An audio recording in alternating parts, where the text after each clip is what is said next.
line is ready. Ready on the right, ready on the left.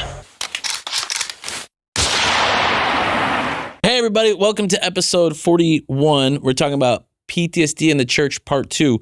We covered this before a little bit, talking about if you are in the congregation and you have PTSD, what can happen. Today I want to talk about staff. What happens if you're staff in the church? You're the pastor, you're an elder, you're a deacon, you are hired staff, or you're a full-time volunteer, or you're volunteering and you are helping with events and things could happen. So PTSD has different forms, as we talked about. There's from childhood trauma to car accidents to missionaries going through things overseas to seeing horrific events to combat to different things. PTSD can come in many, many forms. And it can be created or triggered by different traumatic events that can happen. So there are people in the church who have it.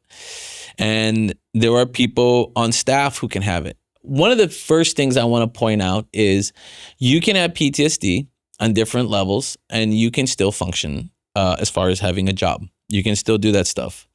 You can have a traumatic brain injury and PTSD. You can have PTSD and migraines and different things.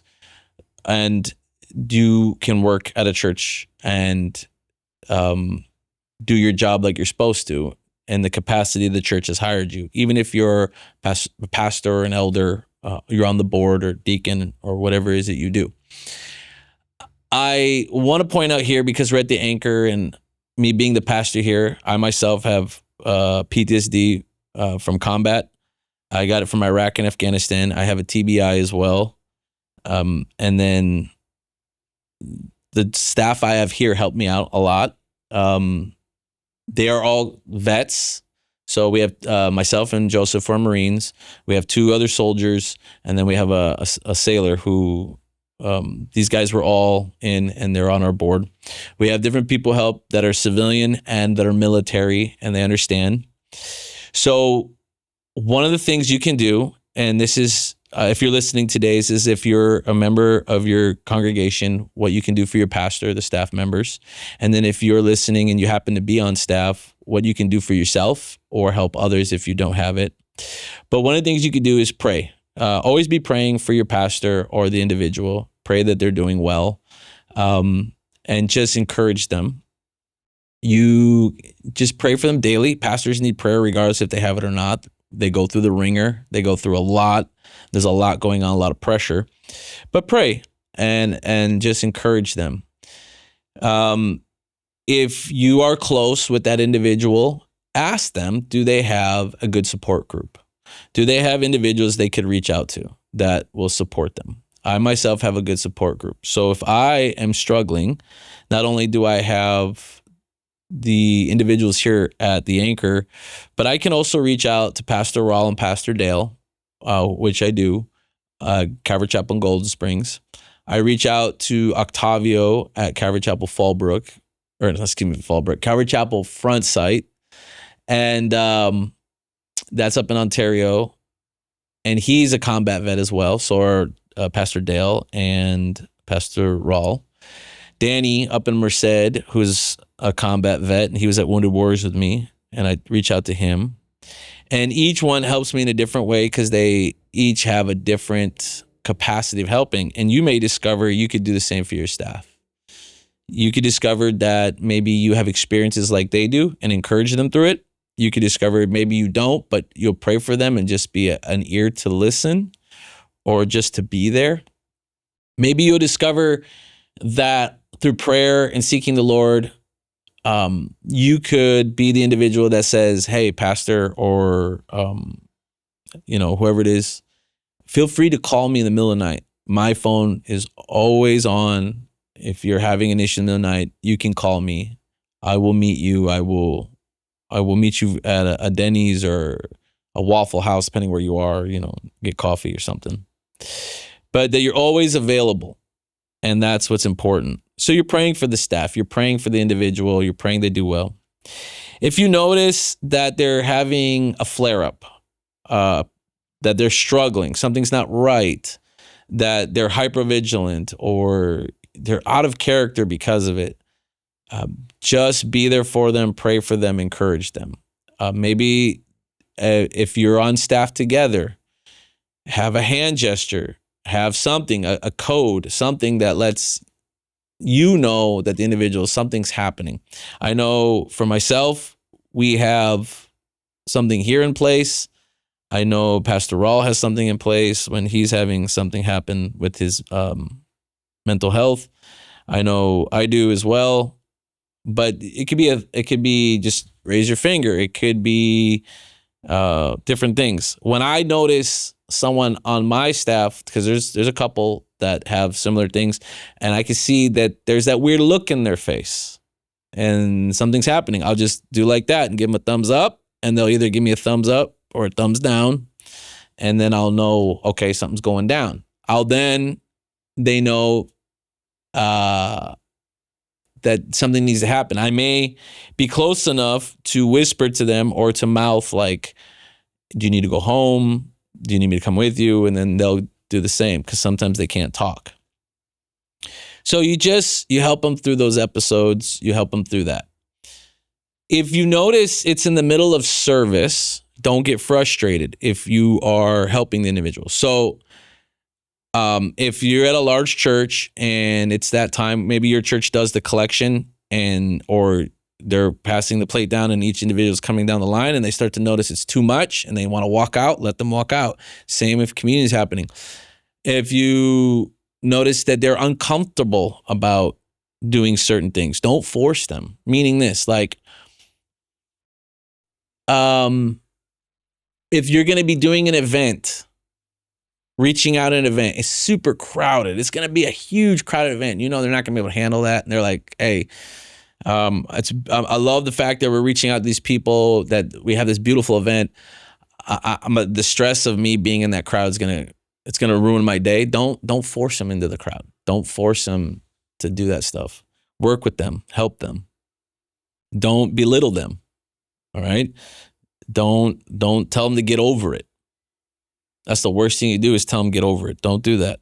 That is the equivalent of telling someone to get over a mental health issue is like telling a cancer patient to get over their cancer, or telling somebody who lost a limb to get over it. All right. So don't worry about that. So, you encourage them. You encourage them in that. You love on them. Love on them. One of the things you can do too, if you're a member of the congregation and you happen to know the pastor well, or the individual helping, the deacon, the elder, love on them. Like, hey, you want to get coffee? You want to get lunch? Like I said earlier, you could have I'm always ready to listen. You call anytime. I'm available anytime. You have that for them, and just love on them. I know there's individuals who want to come to my defense sometimes, and I really appreciate that too. I do. Sometimes people have said comments to me that are cruel and mean because of what's happening to me, and they jump in real quick to my defense. And, for me, that's encouraging. Maybe for others, maybe not, but for me it is. So, if you're noticing the pastor is teaching on a Sunday, Wednesday, whatever day, and they begin to stutter, they begin to read funny, they begin to lose track of their words, they're beginning to have an issue because of TBI, PTSD, something that's going on in their mind. Give them grace, start praying. There should be someone in the church who's set up to go up to them right away and help them right away. So to escort them off if they need to, or to fill in to teach immediately, or to just be there quickly. That should be set in place. And the size of the church doesn't matter. It could be a big, large church where maybe there's a pastor picked for that day that's going to help the other pastor teaching going through that. Or maybe the wife is available very quickly down the hall or in the next room. Maybe it's just a friend that's there. Don't overcrowd. Don't all of a sudden, like, let's say something happens where the senior pastor's teaching and he has this, or one of the teaching pastors has PTSD, and this happens, and there's an episode, and all of a sudden you can tell he can't talk right. Something's gone wrong, and you're trying to pull him away from the congregation because he just needs to breathe. He needs don't have like 5 more staff follow behind, and then in our intent sometimes is we want to lay hands on and pray for them, and it can make it worse because not the prayer is the problem, it's everyone laying hands on the person. If it's a smaller congregation where everybody kind of knows everybody, and don't have half the congregation follow outside, or 15 people follow outside because they're concerned, and pray. That's all you can do is pray. If it turns out this staff member or the pastor, someone needs to go home, fill in for them and then check on them later and then the next day. And that's what I love about here is we can fill in for each other if we get headaches, back pain, stuff like that. We're all vets, so we got all kinds of stuff going on. So again, you're loving on them, all right? And then, I would encourage you as well, for the listener who doesn't know this stuff, educate yourself on it. Get educated on it.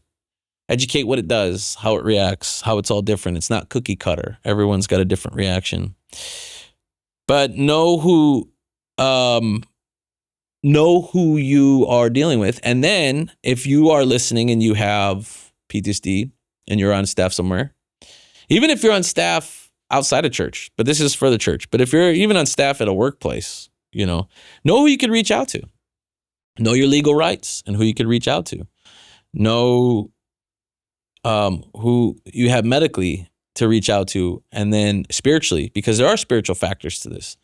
I have discovered in my own life that some of the nightmares turn really demonic because of demons playing in this thing. That support group. Who do you have? It's important. Have that support group and know that the support group can help you through it. The bigger the support group, the better. But if your wife's got your back, great. If your husband's got your back, great. Brother, sister, mother, big support group, the better. I have a good support group. It's really good.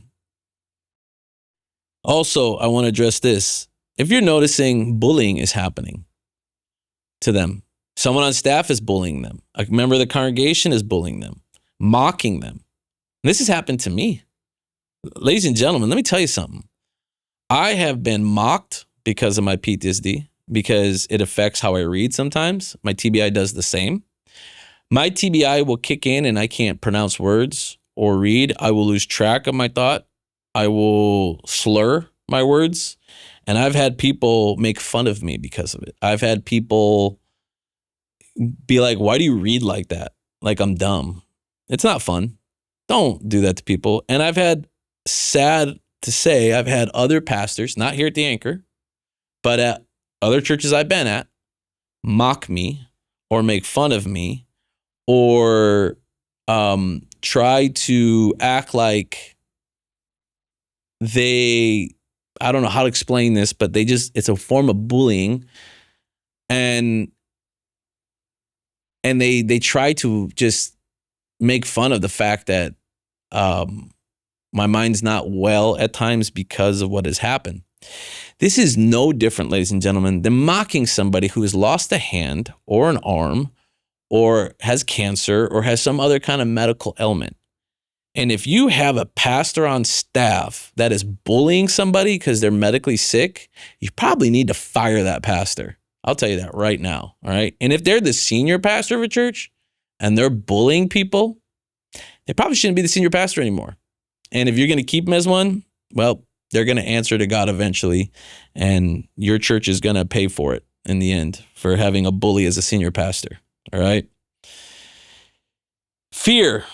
People react out of fear sometimes because they don't understand, and they'll react out of fear. And sometimes they will make inappropriate comments out of fear because they don't want to cry or they don't know what to do. They'll react out of fear because they don't understand what's happening, and it can be easily fixed. Okay, this goes with it. on the subject of this with the bully and the fear, if the individual, now I want to address this. This is important. If the individual, whether it is a member of the congregation or a staff member, and they have a service dog due to their medical, due to the PTSD or the TBI, and you bully them because they have a service dog, you tell them their service dog is not allowed at church, or you are going to tell them they're limited on their seating because of their service dog, legitimate service dog. We're not talking about some pug in a stroller that they call their little baby, all right? We're talking legitimate service dog, all right? And you tell them that it's not allowed, or you forcefully remove them, you're in the wrong, 100%. 100%. And ladies and gentlemen, fortunately, I've seen this. And it's so messed up. It's so messed up. And if you're a pastor, you're an elder, you're a deacon, and you're trying to be spiritual about all this, and you think I'm being super holy because I'm removing them, you're a punk. That's all I can tell you. All right. Sorry. Joseph's looking at me like, dude. But the reality is you're acting like a punk. Don't be a punk. All right. And then again, you're being a bad testimony for those who say they follow Christ, and you're going to do this to individuals. It's a mess. Okay. This goes back to, if you have PTSD, know your legal rights. Know your legal rights. So if you're working at a place and you have it, you have a medical condition, you have something going on, you have other medical stuff going on, know your legal rights. Know your legal rights. It's so important to know your legal rights. Don't let anyone bully you in that. And I would encourage this too. If you're listening to this, don't go around being like, that's the pastor with PTSD, that's the pastor with TBI, that's the pastor that's in the wheelchair. Don't do that stuff. That's not helpful, you know. You gotta think about what you're doing. And again, it doesn't have to be combat. That's the missionary with PTSD because he couldn't handle the country he was in. All right, you go live in that country for a year and see what happens to you. Some of these countries are rough, ladies and gentlemen, and being part of the underground church can be rough. All right. I'm telling you all this because I want whoever the listener is right now to be encouraged. Number one, if you have this, to know you're not alone. And if you need help, reach out. Write in the comments, reach out to us, TheAnchorOceanside at gmail.com. This is where you can send your questions in. But if you're struggling with PTSD and you have this, you can write in to us and put in the little memo, not the memo, subject line. Hey, I got PTSD. I need some help. If you're a combat vet struggling with this, same thing, reach out. And I know Maria puts this on all her social medias, so you can write in. If you're writing in through YouTube, it goes to us first, and then we clear it. We clear a lot of it that comes through. We have it set that way because some people try to troll and use foul language or try to say grotesque things or provoke, and we're not going to mess with those things. Those are not going to get posted. But if you're writing in and you're like, oh my gosh, my post didn't go through, it did. We try to look at them throughout the day as much as we can to make sure they get posted up there quick. If you need help, we'll try to help you the best way we can to get you help, you know. And I just want this to be an encouragement to you to know that you're not alone. You can go, you can make it. And, you know, Jesus is the one that gives us strength through it. And even though you have Jesus and he's working in your life, and you may have like days where it's like, man, this is rough, or it's an alive day where you're like, alive days where you survived the IED or getting shot or something like that, and you're having flare-ups, that's normal. You're not weird. If you're struggling in areas and you're like, I love the Lord, but I'm struggling, it's not weird. It's called life. We're supposed to uplift each other and pray for each other. And then I'm going to say this one more time. As my wife says, I'm going to say it one more time and I'm done. All right. If you are a pastor and you are bullying someone with PTSD, you are belittling them, you are making them feel like they're garbage, you need to repent. you're in the wrong. 100%. You're in the wrong. And if you're a senior pastor and you're a bully, you're in the wrong. You need to repent. 100%. So I hope this is an encouragement to you. I hope this will help those who may have gone through these things. The body of Christ is to uplift and love people, not to bring people down. We're to tell the truth in love, and we are to pray for each other and uplift each other. I am so grateful to the Lord for those who have my back and who help me through these things. And I'm so grateful to my wife because, man, she is a trooper. Holy moly. She has been with me for 26 years. We've been married since I was 18, been through the whole military career, 3 combat tours, IED, TBI, post-traumatic stress, the whole gambit, and she is a trooper. So I'm so grateful that the Lord has put her in my life, and I truly now understand what the Bible means by the wife of my youth, because in God's perfect time, we got married at a young age, and He's kept us together through all the madness that has happened, and so much has become clear. So, I'm grateful to it all, and the Lord has sustained me. So I want you to be encouraged. Be encouraged. Write in, ask for help, and God bless you guys. And as it says, ready on the right, ready on the left. Always be ready for what the Lord has for you. Be ready for the Lord's return. And I want you to have a blessed week. And if you're here locally, I hope to see you here at the Anchor. If not, I'll see you online. Have a great day. Ceasefire! Unload! Any help?